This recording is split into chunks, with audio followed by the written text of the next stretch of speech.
ಯಾಕಂದರೆ ಈಗ ಆಲ್ರೆಡಿ ನಾವು ಈಗ TMT ಮತ್ತು ಎಕೋ ಎರಡನ್ನೂ ಪರ್ಚೇಸ್ ಮಾಡಿದ್ದೀವಿ, ಸಪ್ಲೈ ಆರ್ಡರ್ ಕೊಟ್ಟಿದ್ದೀವಿ. ಇನ್ನೊಂದು 15 ಡೇಸಲ್ಲಿ ಎಕೋ ಮತ್ತು TMT ಸ್ಟಾರ್ಟ್ ಆಗುತ್ತೆ. ಸೊ ಈಗಿರೋ ಮೆಡಿಸಿನ್ ಡಿಪಾರ್ಟ್ಮೆಂಟ್ ಅವ್ರಿಗೆ ನಾನು ಕಿಮ್ಸ್ ಹುಬ್ಳಿಗೆ ಕಳಿಸಿ ಎಕೋನ ಮಾಡಿಸೋದು ಟ್ರೈನಿಂಗ್ ಕೊಟ್ಟಿದ್ದೆ. ಸೊ ಅದನ್ನು ಅವರು ಇನ್ನೊಂದು 15 ಡೇಸಲ್ಲಿ ನೆಕ್ಸ್ಟ್ ಮಂತಲ್ಲಿ ಅದನ್ನು ಸ್ಟಾರ್ಟ್ ಮಾಡ್ತಾರೆ. ಸೊ ಎಕೋ ಎಲ್ಲ ಸ್ಟಾರ್ಟ್ ಆಗುತ್ತೆ.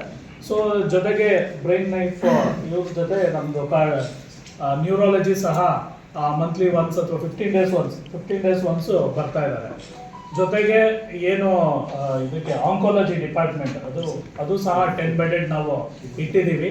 ಸೊ ಕೀಮೋಥೆರಪಿ ಡ್ರಗ್ಸು ಸಹ ನಾವು ಡಿಸ್ಟ್ರಿಕ್ಟ್ ಹಾಸ್ಪಿಟಲ್ ವತಿಯಿಂದನೇ ಅಲ್ಲಿ ಪೇಷಂಟ್ಸ್ ಅಡ್ಮಿಟ್ ಆಗಿರೋರಿಗೆ ಕೊಡ್ತಾ ಇದ್ದೀವಿ. So chemotherapy that is oncology ಕೇಸಸ್ನು ನಾವು 15 ಡೇಸ್ ಅಥವಾ ವೀಕ್ಲಿ ಒನ್ಸ್ ಬಂದು ಅವರು ಪೇಷಂಟ್ಸ್ನ ನೋಡಿ ಇಲ್ಲೇ ಅಡ್ಮಿಷನ್ ಮಾಡಿ ಡೇ ಕೇರ್ನು ಸಹ ನೋಡ್ಕೊತಾ ಇದ್ದೀವಿ. ಸೊ ವಿ ಹ್ಯಾವ್ ಆಂಕೋಲಜಿ ಮತ್ತು ಕಾರ್ಡಿಯಾಲಜಿನೂ ಇಂಪ್ರೂವ್ ಆಗುತ್ತೆ ಈಗ ನಮ್ಮ ಮಂತಲ್ಲಿ ಇಲ್ಲೇ ಸ್ಟಾರ್ಟ್ ಆದಂಗೆ. ಮತ್ತು ಇದು ನ್ಯೂರಾಲಜಿನೂ ಅಷ್ಟೇ ಸದ್ಯದ ಮಟ್ಟಿಗಿದೆ. ಸೊ ಫಸ್ಟು ಬ್ರಾಡ್ ಸ್ಪೆಷಾಲಿಟಿ ಆದ ನಂತರ ಏನಾದರೂ ಸೂಪರ್ ಸ್ಪೆಷಾಲಿಟಿಗೆ ವಿ ಕ್ಯಾನ್ ಪ್ಲಾನ್.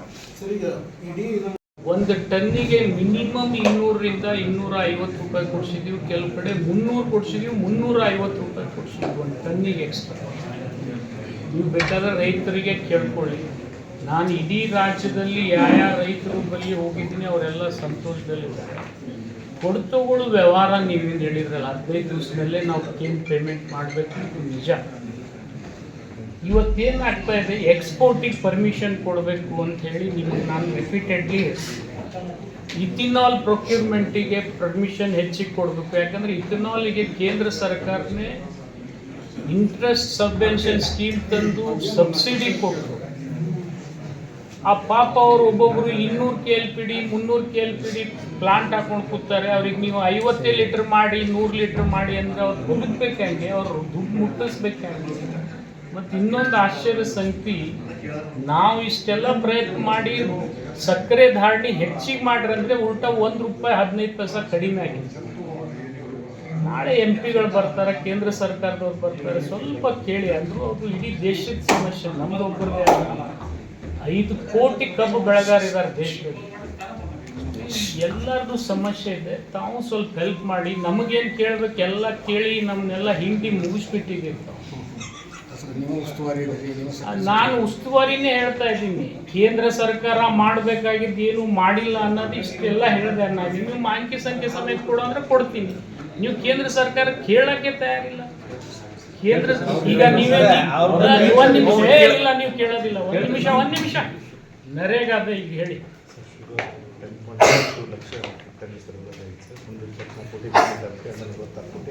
ನೋಡಿ, ನಿಮ್ಮ ಜಿಲ್ಲೆಗೆ ಒಂದು ಎಕ್ಸಾಂಪಲ್. ನೀವು ಆಗಲೇ ಹೇಳಿದ್ರಿ 324 ಕೋಟಿ ಆಗ್ಬೇಕು ಪೇಮೆಂಟ್. ಇಷ್ಟು ಕಷ್ಟದಲ್ಲಿ ಕೂಡ 246 ಕೋಟಿ ಆಗಿದೆ. ನಿಮ್ಮ 3ರಿಂದ 4 ಶುಗರ್ ಫ್ಯಾಕ್ಟ್ರಿ ನಿಮ್ಮ ಬಾಳಿಲ್ಲ, 3 ಈಗ ನಿಮ್ಮ ಜಿಲ್ಲೆ ಇದೆ. ಅಂದ್ರೆ ಸುಮ್ಮನೆ ಮಾತಾಡು ಚಟಕ್ಕಾಗಿ ಮಾತಾಡ್ತಾ ಇದ್ದಾರೆ ಕೆಲವೊಬ್ರು. ಅವರು ಮಾಲಕರಲ್ಲ. ನೋಡಿ, ನಾನು ನಿಮ್ಗೆ ಹೇಳ್ತೀನಿ, 3 ರಾಜ್ಯದಲ್ಲಿ ನಾವು ಕಬ್ಬು ಬೆಳಿತೀವಿ, UP, ಮಹಾರಾಷ್ಟ್ರ, ಕರ್ನಾಟಕ. ನೀವು ಇಂಟ್ರೆಸ್ಟ್ ಸಬ್ವೆನ್ಷನ್ ಸ್ಕೀಮ್ ತಂದು ಇಥನಾಲ್ ಪ್ಲಾಂಟ್ ಹಾಕಿದ್ರು. ಅವ್ರ ಕಡೆ ಇಥನಾಲೇ ತಗೊಳ್ಳೋದಿದ್ರೆ ಮಾಲಕರು ಜೈಲಿಗೆ ಹೋಗ್ತಾರೆ. ಅಪೆಕ್ಸ್ ಬ್ಯಾಂಕ್ ದಿವಾಳಿ ಆಗಿದ್ದಾವೆ, ನ್ಯಾಷನಲೈಸ್ ಬ್ಯಾಂಕ್ ದಿವಾಳಿ ಆಗಿದ್ದಾವೆ. 6 ಲಕ್ಷ ಕೋಟಿ ರೀಕ್ಯಾಪಿಟಲೈಸೇಷನ್ ಫಂಡ್ ಕೊಟ್ಟಿದ್ದಾರೆ ಗೌರ್ಮೆಂಟ್ ಆಫ್ ಇಂಡಿಯಾದವ್ರು. ನೀವೇನಾದ್ರ ಬಗ್ಗೆ ಬರೆದ್ರೆ ಯಾವುದೇ ಇವ್ರು ರಾಷ್ಟ್ರೀಕೃತ ಬ್ಯಾಂಕ್ಗಳು ಹಾಳಾದ್ರೆ ಅವ್ರಿಗೆ ದುಡ್ಡು ಕೊಡ್ತಾರೆ. ಹಿಂಗೆ ನಡೆಸೋ ಎಥನಾಲ್ ಅಂತ ಸೀಲ್ ತೆಗಿಬೇಕು ಅಂತ ಎಕ್ಸ್ಪೋರ್ಟ್ಸ್. ನೋಡ್ರಿ, ನೀವು ಕೆಪಾಸಿಟಿ 400 ಲೀಟರ್ ನೀವು ಮಾಡಿ ಒಂದು ದಿವಸಕ್ಕೆ ಅಂತೇಳಿ ಅವ್ರಿಗೆ ಇವತ್ತು ನೀವು 100 ಲೀಟರ್ಗೆ ರಿಸ್ಟ್ರಿಕ್ಟ್ ಮಾಡಿದರೆ ಆ 300 ಲೀಟರ್ ಎಲ್ಲಿ ಹೋಯ್ತು ಹಾಕ್ಬೇಕು?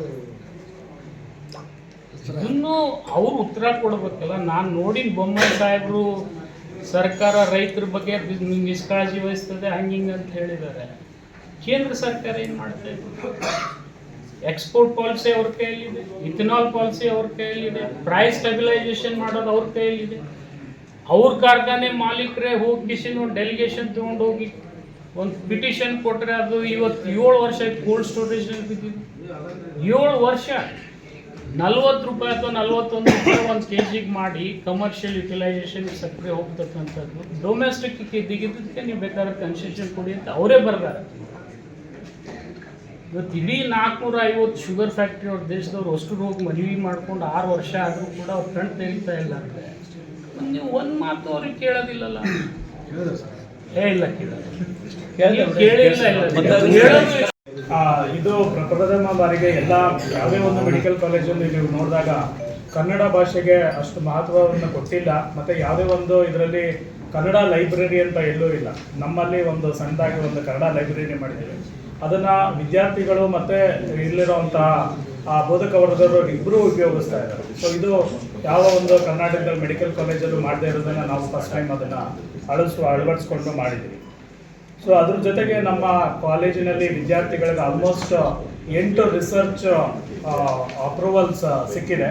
ಸೊ ಇದು ICMR ಪ್ರಾಜೆಕ್ಟಲ್ಲಿ ಒಂದು 4 ಮತ್ತು UGC ಗ್ರ್ಯಾಂಟಲ್ಲಿ RGHS ಗ್ರ್ಯಾಂಟಲ್ಲೂ ಸಹ ಒಂದು 4 ಪ್ರಾಜೆಕ್ಟ್ಗಳು ಸಿಕ್ಕಿದೆ. ಇದು ಕರ್ನಾಟಕದಲ್ಲಿ ಬೇರೆ ಕಾಲೇಜ್ಗೆ ಕಂಪೇರ್ ಮಾಡಿದ್ರೆ ಜಾಸ್ತಿ ಅಂತಲೇ ಹೇಳ್ಬೋದು. ಅದು ನಮ್ಮ ಜೊತೆ ಸ್ಟಾರ್ಟ್ ಆಗಿರೋಂಥ ಕಾಲೇಜ್ಗಳಲ್ಲಿ ಯಾವುದೂ ಇಲ್ಲ.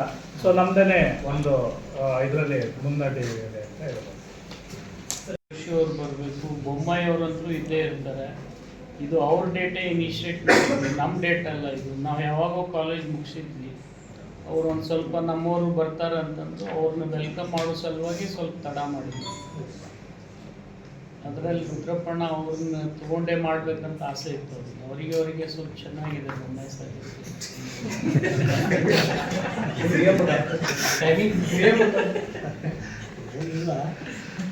ಅಭಿವೃದ್ಧಿ ದೃಷ್ಟಿಯಿಂದ ಎಲ್ಲ ದೃಷ್ಟಿಯಿಂದ ಅವರು ಒಳ್ಳೆ ಅಲ್ಲ ಕರೆಕ್ಟ್ ಬಿಡ್ರಿ. ಅವ್ರ ಕಾಲದಾಗ ಇನಿಷಿಯೇಟ್ ಆದ್ಮೇಲೆ ಬರ್ತೀವಿ. ನಾವೇನು ಬಿಟ್ ಮಾಡಿದ್ರೆ ಕಾಲೇಜ್ ಅವ್ರ ಕಾಲದಾಗ ಫೌಂಡೇಶನ್ ಸ್ಟೋನ್ ಆಗಿತ್ತು. ನೀವು ಬರೀ ಫೌಂಡೇಶನ್ ಹಾಕೋದ್ರಾಗ ಅಷ್ಟೇ ಮಾಹಿತಿ, ಮುಗಿಸೋದ್ರಾಗ ನಾವೇ ಬಂದೀವಿ. ಇಲ್ಲಿ ಏನೇನು ಮುಗಿಸಿ ಹೇಳ ಮತ್ತೆ ಬೇಡ ಅಂತೆ ಸುಮ್ ಬರೀ ಮೆಡಿಕಲ್ ಕಾಲೇಜ್ ಒಂದೇ ಸ್ಕೂಲ್ ಬಿಟ್ಟಿದ್ದೀನಿ ಸರ್. ಅವ್ರದ್ದು ಅನುದಾನ ಪ್ರಮಾಣ ಎಷ್ಟು ಸರ್ ಇದರಲ್ಲಿ? ಅಂದರೆ 60-40 ಸರ್, ಇದರಲ್ಲಿ ಮೊದಲನೇ ಮಟ್ಟಿಗೆ ಇದು ಸೆಂಟ್ರಲಿ ಸ್ಪಾನ್ಸರ್ ಸ್ಕೀಮ್ ಆಗಿರೋದ್ರಿಂದ ಸೊ ಅವರಲ್ಲಿ 195 ಕೋಟಿ ಸೆಂಟ್ರಲ್ ಅವ್ರದ್ದಿತ್ತು, 130 ಕೋಟಿ ಸ್ಟೇಟ್ ಅವ್ರದ್ದಿತ್ತು. ಅದು 325. ಅದು GST ಸೇರಿ 365 ಆಗಿತ್ತು. ಅಡ್ಮಿನಿಸ್ಟ್ರೇಟಿವ್ ಅಪ್ರೂವಲ್ 478 ಕೋಟಿಗೆ ಆಗಿತ್ತು, ಅಂದರೆ ಇನ್ಕ್ಲೂಡಿಂಗ್ ಫರ್ನಿಚರ್ಸು ಅದು ಎಲ್ಲಾನು. ಸೊ ಆ 365 ಕೋಟಿ ವಿತ್ GST ಆಗಿದೆ. ಅದರಲ್ಲಿ 195 ಕೋಟಿ ಸೆಂಟ್ರಲ್ ಗೌರ್ಮೆಂಟ್. ಸರ್, ಈಗ ಅಡಿಷನಲ್ ಪೇ ಆಗಿರೋದು ಸ್ಟೇಟ್ ಎಲ್ಲ ಸ್ಟೇಟ್ನಿಂದ ಬೇರ್ ಮಾಡ್ತಾ ಇದ್ದೀವಿ. ಅದಕ್ಕೆ ನೀವೇನು ಅವಾರ್ಡ್ ಕೊಡ್ತಿದ್ರೆ ಕೊಡಿ. ನಾವೇ ಹೋಗಿ ಜಗಳಾಡಿ ಇದಕ್ಕೆ ಒಂದಿಷ್ಟು ಕಂಪ್ಲೀಟ್ ಮಾಡ್ಬೇಕಂತೇಳಿ 150 ಕೋಟಿ ಅಡಿಷನಲ್ ಫಂಡ್ ಕೊಡಿಸಿದ್ವಿ. Minimum 150 crores. ಬಟ್ ಇದನ್ನು ಬಿಟ್ಟು ಡಿಸ್ಟ್ರಿಕ್ಟ್ ಹಾಸ್ಪಿಟಲ್ ಇಂಪ್ರೂವ್ಮೆಂಟು ಹೇಳಿಬಿಡಪ್ಪ. ಡಿಸ್ಟ್ರಿಕ್ಟ್ ಹಾಸ್ಪಿಟ್ಲಲ್ಲಿ ಮೊದಲು 330 ಬೆಡ್ ಇತ್ತು. ಅದರಲ್ಲಿ 300 ಡಿಸ್ಟ್ರಿಕ್ಟ್ ಹಾಸ್ಪಿಟ್ಲು MCH 30 ಬೆಡ್ ಇತ್ತು. ಈಗ ಟೋಟಲ್ 500 ಬೆಡ್ಗೆ ಇನ್ಕ್ರೀಸ್ ಆಗಿದೆ. ಸೊ ಅದರಲ್ಲಿ ಏನು 30 ಬೆಡ್ ಇತ್ತು MCH ಅದು 100 ಬೆಡ್ವರೆಗೂ ಎಕ್ಸ್ಟೆಂಡ್ ಆಗಿದೆ. ಮತ್ತು ಮಿಕ್ಕಿದ್ದು ಮಿಕ್ಕಿರೋದು ಡಿಸ್ಟ್ರಿಕ್ಟ್ ಹಾಸ್ಪಿಟಲ್ ಟೋಟಲ್ 500 ಬೆಡ್ವರೆಗೂ ಆಗಿದೆ. ಮತ್ತು ಅದ್ರ ಜೊತೆಗೆ IPHL ಲ್ಯಾಬ್ ಮಾತ್ರ ಸಪ್ರೇಟ್ ಆಗಿದೆ. ಮೊದಲು ಏನು ಒಂದೇ ಒಂದು ಲ್ಯಾಬ್ ಇತ್ತು, ಈಗ ಸಪ್ರೇಟಾಗಿ ಅದೊಂದು ಸಪ್ರೇಟ್ ಬಿಲ್ಡಿಂಗ್ ಆಗಿ IPHL ಲ್ಯಾಬ್ ಒಂದಾಗಿದೆ. ಮತ್ತು ಸದ್ಯದಲ್ಲಿ STP ETP ಪೊಲ್ಯೂಷನ್ ಕಂಟ್ರೋಲ್ ಬೋರ್ಡಿಂದ ಅದು ರೆಡಿಯಾಗಿದೆ. So ETP is already functional, STP ಒಂದು ಫಂಕ್ಷನಲ್ಗೆ ರೆಡಿ ಇದೆ. ಪೊಲ್ಯೂಷನ್ ಕಂಟ್ರೋಲ್ ಬೋರ್ಡ್ ಕ್ಲಿಯರೆನ್ಸ್ ಆಗ್ತಾ ಇದ್ದಂಗೆ ಅದನ್ನು ರೆಡಿ ಆಗುತ್ತೆ. STP ETP ನಿಮ್ಮಲ್ಲಿ ಮೊದಲು ಇರಲಿಲ್ಲ. ನಾನು ಬಿಜಾಪುರ ಸಿವಿಲ್ ಹಾಸ್ಪಿಟಲ್ದಲ್ಲಿ ಮಾಡಿದ್ದೆ, ಅದನ್ನೇ ನೋಡಿಸಿ ಇಲ್ಲಿ ನಿಮ್ಮಲ್ಲಿ ಮಾಡಿಸಿ ಕೊಟ್ಟಿದ್ದೆ. ಹೆಚ್ಚು ಕಡಿಮೆ ಡಿಸ್ಟ್ರಿಕ್ಟ್ ಹಾಸ್ಪಿಟಲ್ಗೂ ಕೂಡ ಡಿಸ್ಟ್ರಿಕ್ಟ್ ಹಾಸ್ಪಿಟಲ್ ಖರ್ಚು ಎಷ್ಟಾಗಿದೆ ಇಲ್ಲಿಯವರೆಗೆ? ಸರ್ 20 crores ಪ್ರಾಜೆಕ್ಟ್ ಇದ್ದಿದ್ದು ಸರ್. ಅದರಲ್ಲಿ 19.78 ಅಪ್ರೂವಲ್ ಆಗಿದ್ದು. ಈಗ 2.37 crores ಎನ್ಹಾನ್ಸ್ಮೆಂಟ್ ಆಗಿದೆ. ಇವೆಲ್ಲ ಸೇರಿ ಬಿಲ್ಡಿಂಗ್ ಆಲ್ಟ್ರೇಷನ್ ಎಲ್ಲ ಸೇರಿ ಸರ್ ಕಂಪ್ಲೀಟ್. ಅದನ್ನು ಒಂದು CM ವಿಸಿಟ್ ಮಾಡಿದಾಗ ಏನೇನು ಸೋರ್ತಿತ್ತು ಮಾಡ್ತಿತ್ತು ಅದೆಲ್ಲ. ಸರ್, ಈಗ ಔಟ್ ಪೇಷಂಟ್